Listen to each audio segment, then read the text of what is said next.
একটি ব্যাংক তালিকাভুক্ত হতে হলে তাকে বেশ কিছু শর্ত মেনে নিতে হয়। তার মধ্যে অন্যতম হচ্ছে তাদের একটা আইনানুগ সংগঠন হতে হবে, যেমন একটা ব্যাংকিং প্রচলিত আইনের অধীনে রেজিস্ট্রেশন থাকতে হবে এবং তাদের মূলধন মূলধন এবং সংরক্ষিত তহবিল থাকতে হবে।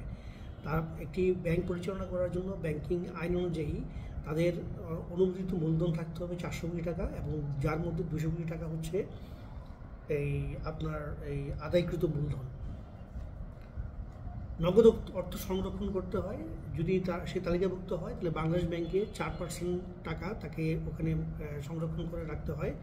পাশাপাশি তার ব্যাংকিং কার্যক্রম পরিচালনা করার জন্য 13% টাকা তাদেরকে ক্যাশ লিকুইড হিসেবে সংরক্ষণ করতে হয়।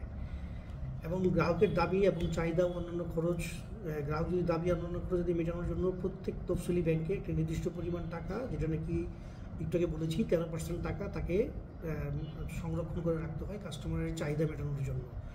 এবং একটি তালিকাভুক্তর জন্য অন্যতম শর্ত হচ্ছে আর্থিক বিবরণী প্রকাশ একটি নির্দিষ্ট সময় পর পর, বা একটি অর্থ বছর শেষ হলে অবশ্যই তাকে আর্থিক বিবরণী প্রকাশ করতে হবে। এই হচ্ছে মূলত একটি আর্থিক প্রতিষ্ঠান তালিকাভুক্ত হওয়ার মূল শর্তাবলী।